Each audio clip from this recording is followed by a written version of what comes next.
In this video, I bring you my favorite piece from my whale series so far. I'm truly excited about this sculpture, so let's get right into it. The inspiration for this one came from a piece of wood I had in my collection for a few years now. Its wing-like shape reminded me of water splashing, so I began imagining a whale crashing through it. With that image in mind, I got to work. As always, I start by shaping the overall form, then gradually add a few details to help me visualize the whale more clearly. Beforehand, I made a quick sketch and took some time to study humpback whale proportions to get the sense of realism just right. I also used my phone to reference images while working, so I apologize for it appearing so frequently in the shots.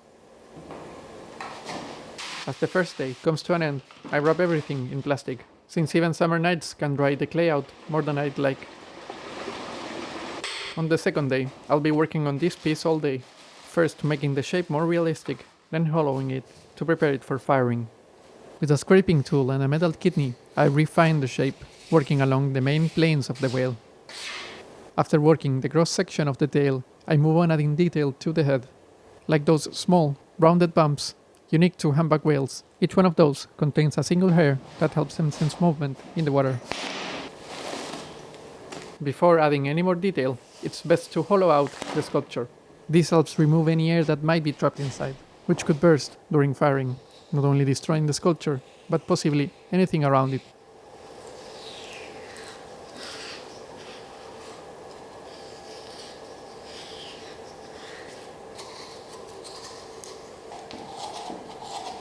This also reduces the overall weight and speeds up the drying process, which can otherwise take quite some time.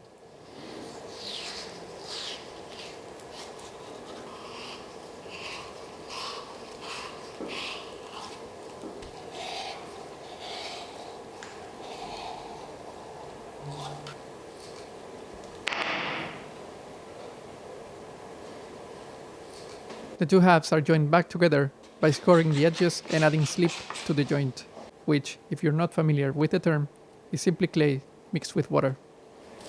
With that out of the way, I move on to adding the fins, using the same method as before, first scoring both surfaces, then applying slip before joining them to the body.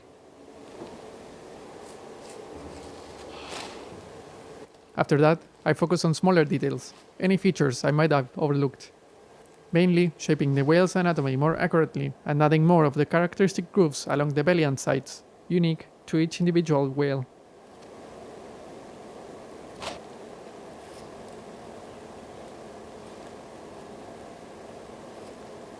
During this stage, I went back and forth on how to approach the eyes, and I wasn't quite happy with how they were turning out, until it came to me that humpback whales often close their eyes as they breach, and so I decided to sculpt them shut.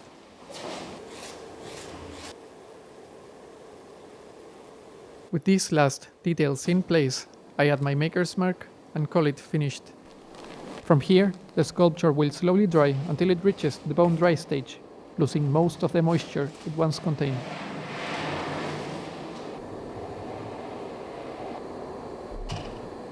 It's been at least a month, but it's finally time for the bisque firing, both for this piece and a few other sculptures I've been working on in parallel.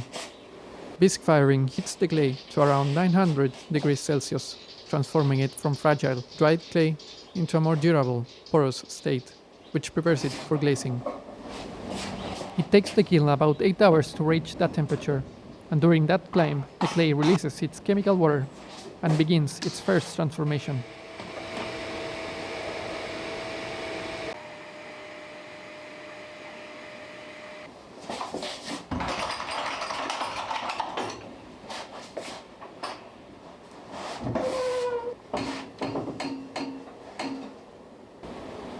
In the summer, the kiln can take a full day to cool down, but it was worth the wait, as everything came out in good shape.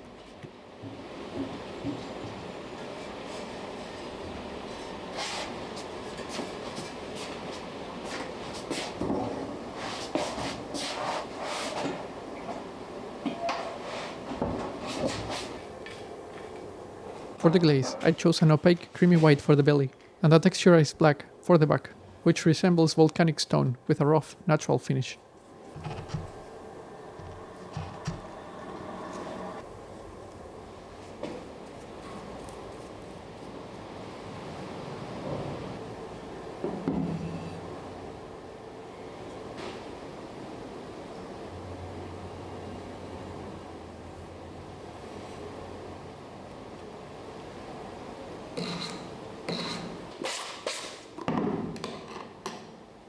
This black glaze is interesting.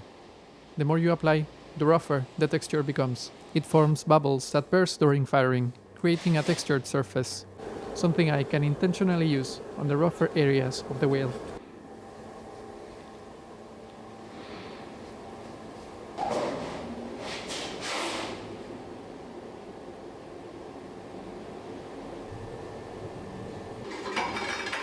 After a long day of glazing, every sculpture is back into the kiln for a second firing. Glaze firing takes the temperature even higher, up to 1200 degrees Celsius, which can sometimes alter the shape of the clay as it softens under heat. Luckily, everything turned out fine. Though the whale nearly got stuck to the kiln shelf, it only left a small dent in the black glaze. Thankfully, nothing too serious. It's finally time to assemble the sculpture, adjusting the base until each part feels right in place.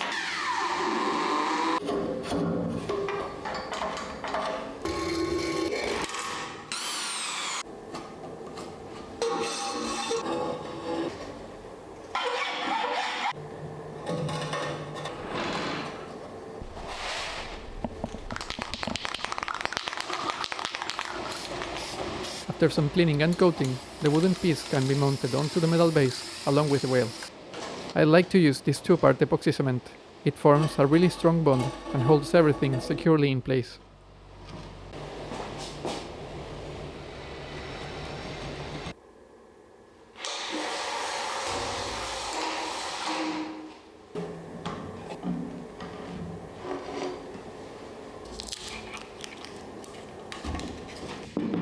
Once the epoxy cement has set, there's only one step left: to cover my tracks by filling the drill holes used to mount the wooden piece. I use a mix of white glue and sawdust to create a seamless surface. If you made it this far in the video, thank you so much for watching. If you enjoyed it, please leave a like, as it goes a long way with the algorithm. I'm really happy with how this piece turned out, but I would like to hear your thoughts as well. So I'll be looking forward for your comments. As I say my goodbyes, I will leave you with a small montage of the final piece on display. Thanks again for watching, and I'll see you next time.